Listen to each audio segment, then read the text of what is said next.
Ndugu waandishi wa habari ambao ndio mnaitufikishia meseji yetu kwa wananchi, mimi ninayezungumza ni katibu mkuu wa taasisi ya Al-Malid, taasisi ambayo imepata registration yake mwaka 92 rasmi RITA, ambayo baadhi ya kazi zake kwanza ni kuwazindua Waislamu walioghafilika, lakini pili ni kuwakaribisha wasiyekuwa Waislamu kwa njia bora na nzuri ya hiari kuingia katika Uislamu. Bali kazi nyingine kubwa ambayo tunayo sisi ni ya kijamii kwa ajili ya wananchi wa Tanzania, watoto yatima, kuangalia watoto yatima, wagonjwa na mambo mengine ya kimaendeleo. Tunayo masikitiko makubwa. Labda kabla sijaelezea hilo, ningefanya introduction kidogo. Tuna mwenyekiti wetu wa Al-Malid ambaye anaitwa Yusuf Mkidadi, na taasisi yetu ina branches kila mahali katika nchi ya Tanzania. Ni moja katika taasisi kongwe Dodoma, alhamdulillah, na ndio hasa mada kubwa tutakuwa nayo. Tunaye Bwana Saidi Maganga ambaye ni mmoja katika wadhamini wa Al-Malid. Yeye yuko based kule Dodoma na ndio mhasibu wetu. Tuna Hajat Mariam, tuna Mohamed Mnyalape ambaye ni mwenyekiti wa wilaya ya Dodoma, lakini tuna mlezi wetu ambaye ndio mwenyekiti wa wadhamini Alhaji Saidi Ndalama. Asante. Sasa masikitiko yetu ambayo ningependa kubrief kidogo ni kutokana na kauli aliyoitoa Waziri wa Ardhi, Nyumba na Maendeleo na Makazi, Mheshimiwa Leonard Akwilapo. Alitumia chombo cha UTV kuidhalilisha taasisi yetu, kwa sababu maneno aliyotumia ni kana kwamba labda sisi ni matapeli, kwa kusema kwamba madai yetu tulionayo Dodoma juu ya kiwanja ploti C namba 8 ambayo iko Nzuguni, kwamba sisi tulishauza na wala hakuna chochote tunachodai. Tumeona leo tufanye clear air kidogo kwa kuweza kuwaeleza Watanzania waweze kufahamu kwamba dai letu lina umuhimu mkubwa sana, kwa sababu ni dai la kimsingi ambalo karatasi zote zipo na tunachodai ni haki yetu. Kwa hiyo ningependa kusema kwamba wakati tunazungumzia mambo haya ni vizuri tumtumie kwanza, baada ya mwenyekiti kuzungumza, tutamtumia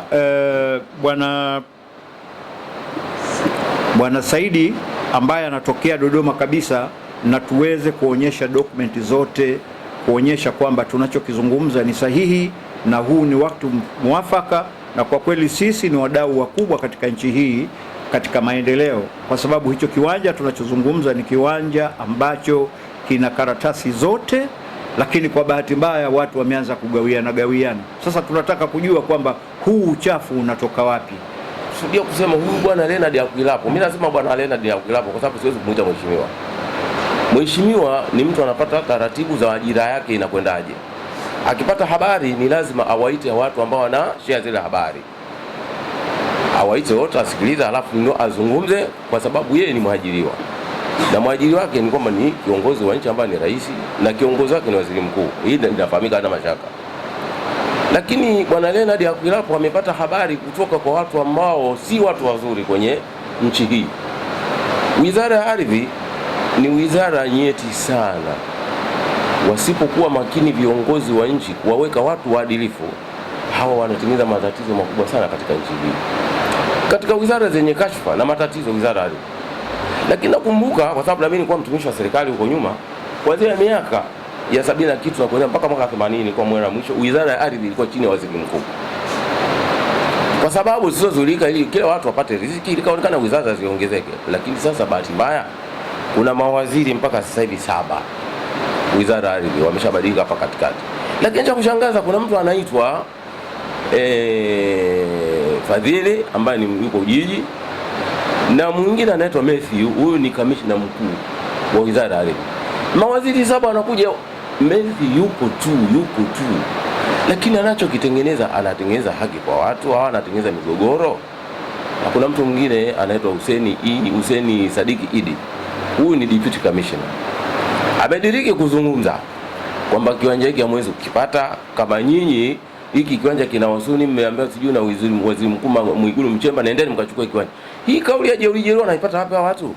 Nani anawadefend hao mpaka kiasi kama hiki? Tunamwomba mama pamoja na mheshimiwa Mwigulu Nchemba, waziri mkuu, watu kama mwape discipline, kwa sababu sio lazima wakae pale, watafutieni kazi nyingine za kufanya. Wanaleta matatizo. Serikali sasa hivi imefika hatua kwamba watu wanataka kwenda mbele, hawa wanaturudisha kwenye matatizo, kutaka watu wagombane, mizozo kila siku. Wizara hii ni nyeti sana, awepo waziri ambaye anakidhi matatizo na kusikiliza matatizo ya watu. Migogoro ni mingi sana wizara ardhi, lakini waziri huyu mgeni, hata miezi 4 haijafika, amepata habari za uongo, wauni vijana wake wamempa habari sio za kweli. Matokeo anakuja kuzungumza peke yake, hapa kuna kiwanja block A, sijui C, ufanya nini namba 1 Ihumwa. Sasa tuzungumzie habari za kiwanja cha Ihumwa. Tunazungumzia kiwanja cha Nzuguni C namba 8 AY. Ndio kiwanja tunachozungumza. Sasa bwana Kuilapo anazungumza mimi nipata habari hao kiwanja wameuza. Sheria za nchi zinasema hivi, unaweza kaomba viwanja 4, 5, 6 kama umeomba kwa vigezo vinavyokubalika na unamiliki viwanja vyako kihalali. Kuuza kimoja, 2, 3 wala sio kosa. Sasa kama Kuilapo ana taarifa kwamba sisi tumeuza kiwanja tu ni kosa, hatukashtaki basi. Lakini tumeuza kiwanja ambacho kilikuwa kwenye umiliki wetu, na bado viwanja sio hicho kimoja, tuna viwanja vingine. Kwa hiyo tunachozungumzia leo tunataka kuweka wazi. Bwana Kuilapo alizungumza kwenye UTV, alikuwa anazungumza vitu, anajibu mbafaya, anazungumza vitu ambavyo haviko sahihi. Alitaka kubalance habari.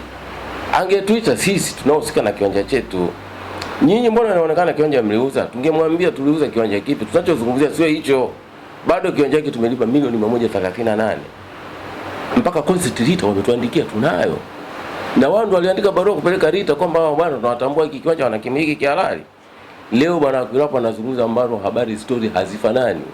Anazungumza kiwanja ambacho sisi wala hatuna habari nacho hicho.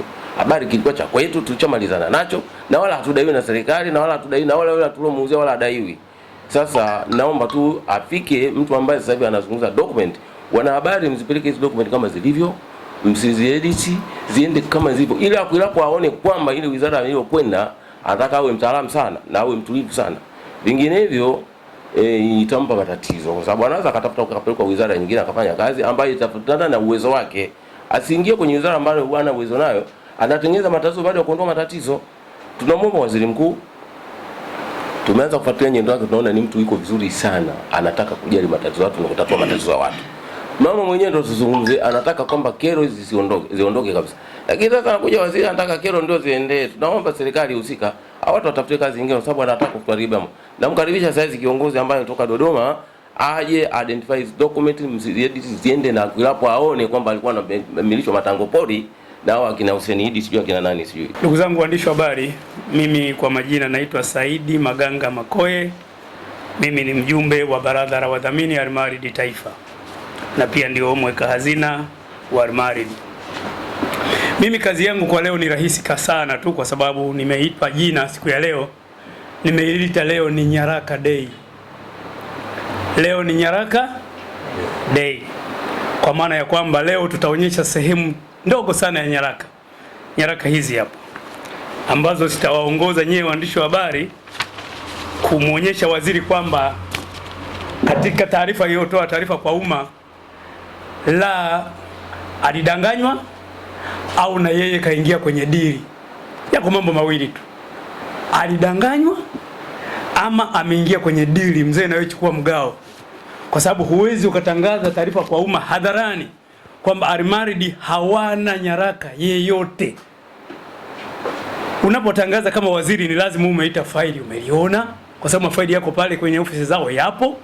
Ujiridhishe kwanza faili limekaaje, lina nyaraka gani, Baada ya hapo uwaite pia pande zote mbili, ujiridhishe, ndio utoe taarifa kwa umma. Lakini waziri wetu nadhani amekuwa ni mwepesi sana wa kutoka hadharani na kutoa taarifa kwa umma bila kufanyia taarifa utafiti.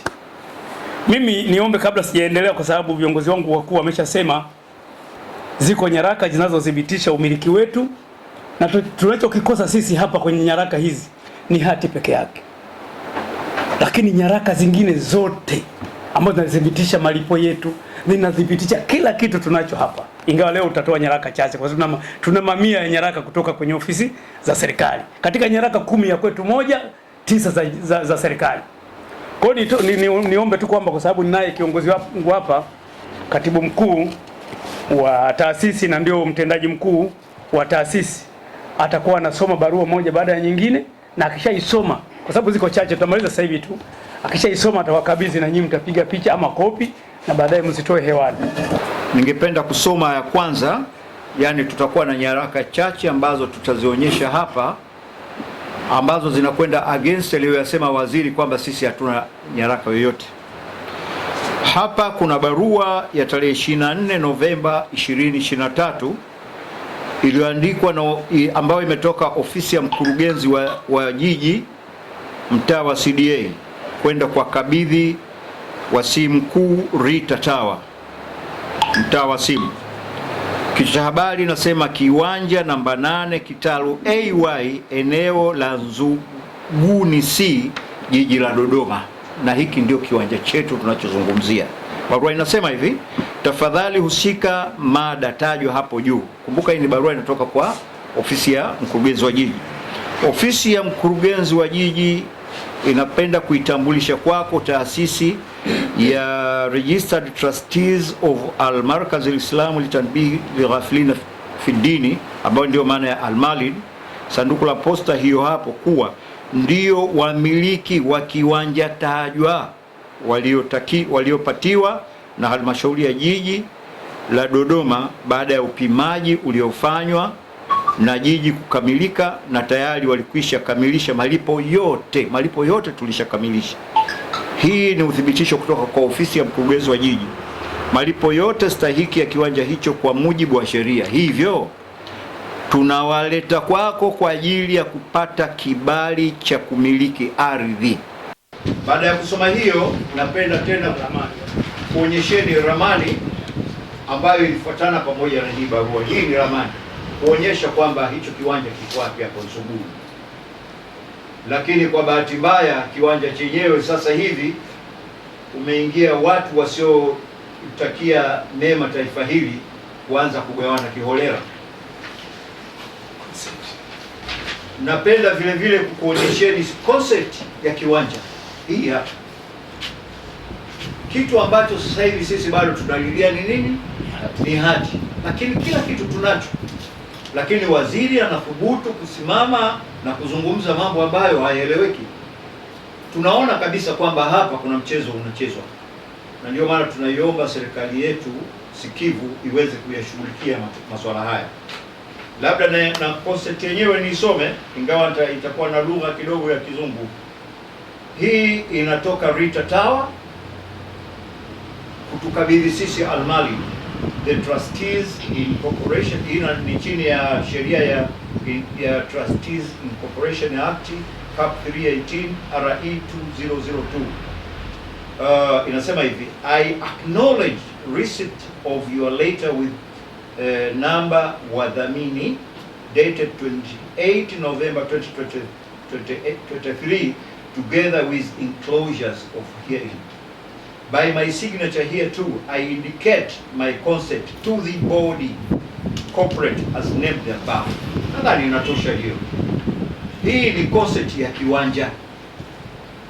Tunathibitisha sisi kama Al-Malid kwamba kiwanja hicho ni halali, ni chetu, na dokumenti zote za serikali tunazo. Sasa haya maneno, haya matangopoli aliyolishwa waziri kwamba Al-Malid hawana habari, ndio hizi. Nataka nikuonyesheni nyingine namba 3, ambayo hii inatoka ofisi ya kamishna msaidizi wa ardhi mkoa wa Dodoma mtaa wa Makole. hii ni barua ambayo iko forwarded kwa halmashauri ya jiji la Dodoma. Inasema hivi: ufafanuzi juu ya taarifa ya ukaguzi wa ndani kutokana na malalamiko ya kutopatiwa hati ya kiwanja namba 1 Kitalu C Ihumwa.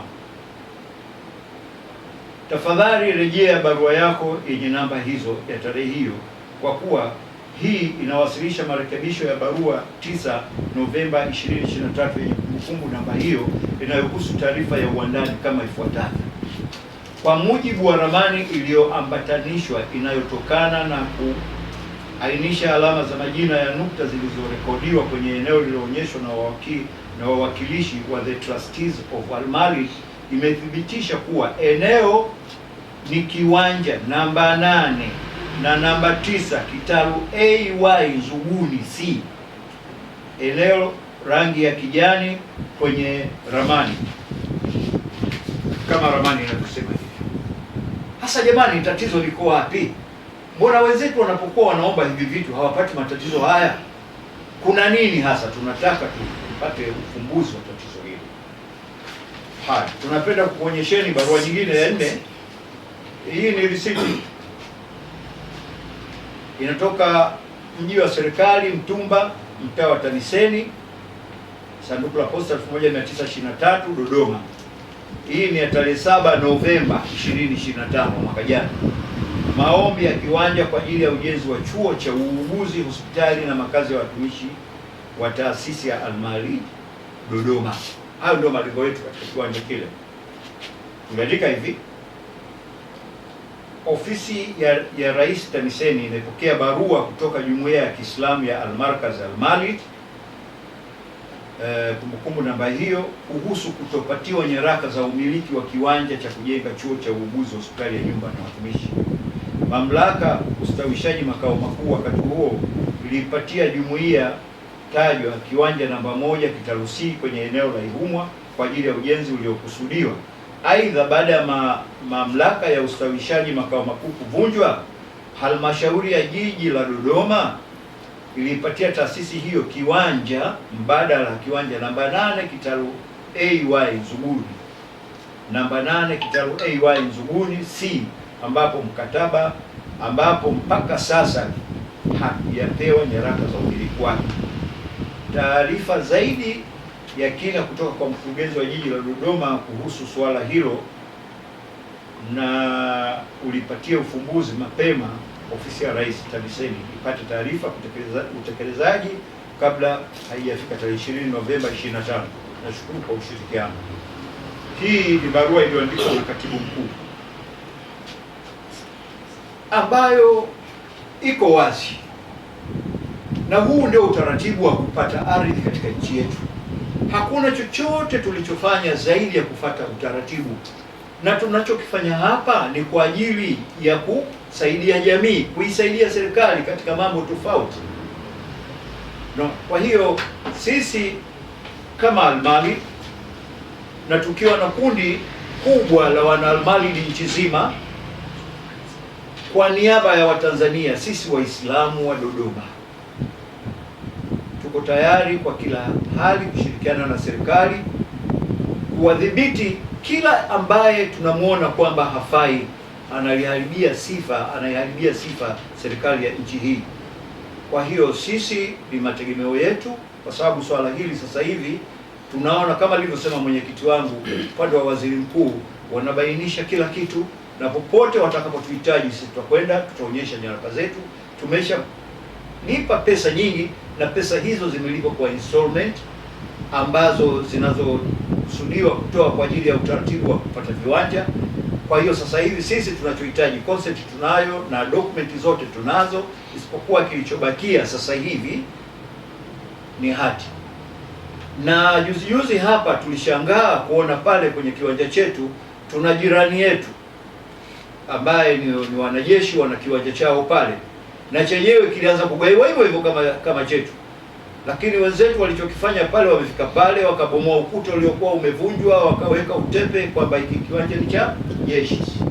Ndio mambo ya JKT, ndio mambo yanayofanyika huko.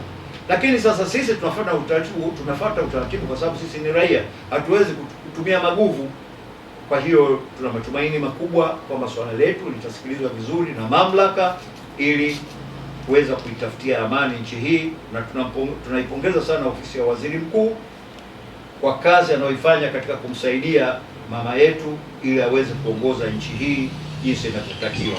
Baada ya kuwa mmeona nyaraka zetu, sasa ombi letu kama taasisi ya Al-Maaridi sasa ni kumwomba Mheshimiwa Rais, hasa kupitia Mheshimiwa Waziri Mkuu. Na mimi niseme tu kwamba nilikuwa nataka nimuombe sana Mathew, Waziri wa Kwilapo pamoja na wasaidizi wao waonee huruma sana Mheshimiwa Rais pamoja na Mheshimiwa Waziri Mkuu. Hawa watu wanapiga kazi, wanafanya kazi kubwa sana kuhakikisha kwamba Watanzania wanaishi kwenye maisha bora.